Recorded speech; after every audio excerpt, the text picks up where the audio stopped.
कि तुम हमारे 28 मारोगे तो हम तुम्हारे 2800 मार के आएंगे और तुम्हारे घर में और तुम्हारे मुंह के सामने मार के आएंगे। अगर तुम्हारी औकात है तो आ जाओ, आमने सामने का युद्ध कर लो। ये नहीं चलेगा, खाओ यहाँ का बजाओ वहाँ का। तो कुछ और लोग भी हमारे साथ मौजूद है। जहां एक तरफ बड़ा मुद्दा आतंकवाद को खत्म करने का पूरे देश में चल रहा है, दूसरी ओर आज महाराणा प्रताप जी की जयंती के अवसर पर सीएम योगी आदित्यनाथ जी ने हुसैनगंज चौराहा, जो कि बड़ा ही व्यस्त चौराहा लखनऊ का बताया जाता है, उसका आज नाम बदल दिया है। इस पर चर्चा करते हैं जी। नाम बदला गया है, महाराणा प्रताप चौराहा रख दिया गया। देखिए ऐसा है कि वह स्थल जो है महाराणा प्रताप के नाम से पहले से जाना जाता था, लेकिन कुछ सरकारें आई जो ज़बरदस्ती, जैसे हमारे बस्ती ज़िले में कि हम रहने वाले हैं, हमारे बाबा उपसेनाध्यक्ष आज़ाद हिंद फौज थे, उनके नाम पर बस्ती शहर का नाम पड़ने वाला था, जगह का नाम पड़ने वाला, स्टेशन का नाम पड़ने वाला। जैसे सरकार बदलने के बाद इन्होंने अब्दुल हमीद के नाम पर रख दिया। तो ऐसे में देशभक्तों को लड़ाने का, महाराणा प्रताप को लड़ाने का ऐसा कार्य ये सरकारें आज से नहीं बरसों से करती आ रही हैं। अब राणा प्रताप के जगह पर आप हुसैनगंज चौराहा लिखवा दी, तो ऐसे में अब्दुल वो चौराहा लिखवा दी जब वो देशभक्त के नाम पर हो रहा था। तो ऐसे में आप लोग सरकारें आती हैं अपनी जातिगत धर्मगत भावनाएं छेड़कर कोई न कोई चौराहे का नाम अपने स्तर पर बदलती रहती हैं और देशभक्तों को लड़ाने का काम करती रहती हैं। यहाँ तो जो चौराहे का नाम रखा गया यह एक सराहनीय चीज़ है। हुसैनगंज नाम के कोई देशभक्त नहीं थे और राणा प्रताप को तो सभी जानते हैं कि राणा प्रताप का एक देश में योगदान रहा है, एक अच्छा योगदान रहा है। तो अगर कर दिया गया तो उसमें कोई बुराई नहीं किया गया। और दूसरी बात है, यह लड़ाने का काम ना करें, पाकिस्तान की तरह से बांटने का काम ना करें। अब हिंदुस्तान बंटना नहीं है, बल्कि भारत पाकिस्तान बांग्लादेश को एकजुट कर देना है। आप ही के सहयोगी अभी यहाँ पर खड़े, तो उनसे जब हमने पूछा इस मुद्दे पर तो उन्होंने ये कहा कि ये आज पाकिस्तान की बात चल रही है, उसको खत्म करने की, आतंकवाद की बात चल रही है, लेकिन अचानक से चौराहे का नाम फिर से एकता को तोड़ने की बात कर रहे हैं मुख्यमंत्री जी। ऐसा है, एकता की बात तो बिल्कुल ना करें, क्योंकि एकता वाला कोई काम इन्होंने किया नहीं। अब मामला यह है कि भारत पाकिस्तान बांग्लादेश तीनों को एक करने का समय आ गया है। अब यह तीनों एक हो जाएंगे तभी इनकी समस्याओं का निदान होगा, नहीं तो ये देश में रहेंगे, यहाँ गुणगान गाएंगे पाकिस्तान का, तो ऐसा अब नहीं होने वाला है। क्योंकि देश अब अच्छी तरह से युद्ध लड़ने के लिए तैयार है। अब रहना है तो एकजुट तीनों देश को रहना है।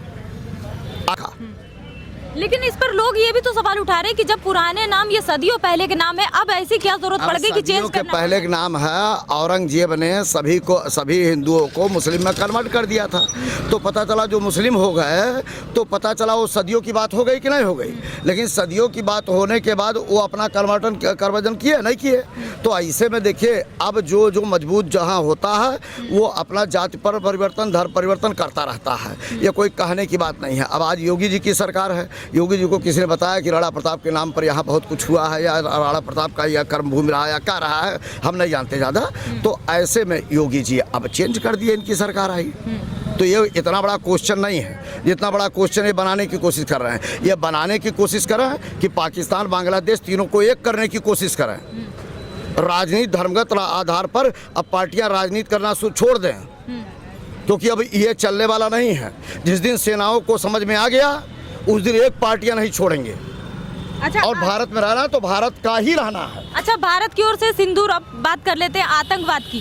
सिंदूर ऑपरेशन चलाया जा रहा है, कई बार इससे पहले हमले हुए, कई बार हमेशा से आतंकवाद की जब बात आती है नाम आता है पाकिस्तान का। लेकिन पाकिस्तान से जब इस पर कहा गया, जैसे ही पहलगाम हमला हुआ तो उन्होंने साफ मना कर दिया, हमारी तरफ से हमला नहीं हुआ। अब इस पर क्या कहेंगे, जिस तरह से भारत की तरफ से जवाबी कार्रवाई हो रही है? देखिए ऐसा है, आज तक का चैनल देख ही रही हैं, ये BBC लंदन देख रही हैं, सबों ने कहा है यह पाकिस्तान ने स्वीकारा है कि यह हमला ISI हमला नहीं है। पहला पॉइंट नोट कीजिए, यह हमला पाकिस्तान जर्नल और पाकिस्तान के राष्ट्रपति द्वारा प्रायोजित हमला है। यह ISI ने भी बोला है और यह BBC भी बोला है। तो ऐसे में ये युद्ध लड़ने के मूड में आए हैं, ना कि ये टेरर हमला है। पहले ध्यान से समझिएगा।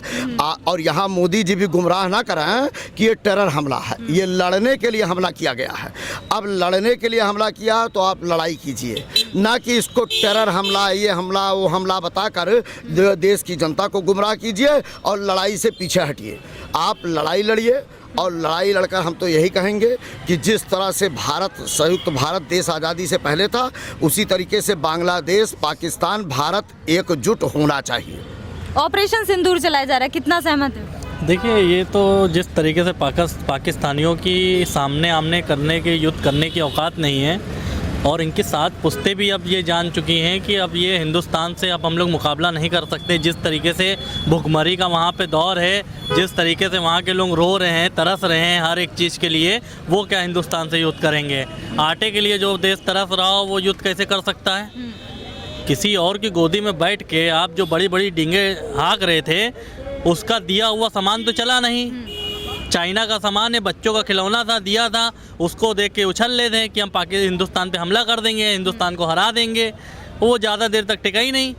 और हिंदुस्तान ने क्या किया? अंदर घुस के मार के भी आया, दहाड़ के भी आया, और पाकिस्तान की कोई पूरी एकड़ी निकल गई, उसी में माफ़ी मांग रहा है कि अब हम युद्ध नहीं कर सकते हैं। तो तुम्हारी औकात नहीं है युद्ध करने की, तो काहे हिंदुस्तान में आके इस तरीके का हमला करवा रहे हो? इसी पे 4 लाइन आपके चैनल के माध्यम से पाकिस्तानों को औकात याद दिला दें। घर में घुसकर मारा है, कब्र तुम्हारी खोदी है, दिल्ली की गद्दी पे जो बैठा बाप तुम्हारा मोदी है। तो बाप तुम्हारा मोदी है, उत्तर प्रदेश में योगी हैं। सिर्फ 2 ही व्यक्ति बहुत है पाकिस्तान की उसकी औकात याद दिलाने के लिए। और पाकिस्तान संभल जाएं तो अब संभलने का टाइम भी नहीं बचा इनके पास। तो अब तो ये पूरी तरीके से तबाह होने के एंड पे आ चुके हैं, क्योंकि इन्होंने अपने बाप से पंगा ले लिया है, और जो बाप से पंगा लेता है वो कहीं का नहीं रहता है। और इनको इस तरीके से पूरी सलाह ले लेनी चाहिए थी कि जिसकी गोद में उछल के बैठे थे, अब वो भी इनका साथ नहीं देगा, उसने भी सरेंडर कर दिया है। और जिस तरीके से हिंदुस्तान ने रातों रात जाके सर्जिकल स्ट्राइक करके ये साबित कर दिया है। तो देखा आपने कि कितना ज़्यादा देश के लोग आहत हैं पहलगाम हमले के वजह से। जो बेटियों के सिंदूर उजाड़े गए, अब जो ऑपरेशन सिंदूर चलाया जा रहा है, उससे भारत की जनता बहुत ज़्यादा सहमत नज़र आ रही है। और भी लोग हैं, उनसे भी हम उनकी राय ज़रूर लेंगे।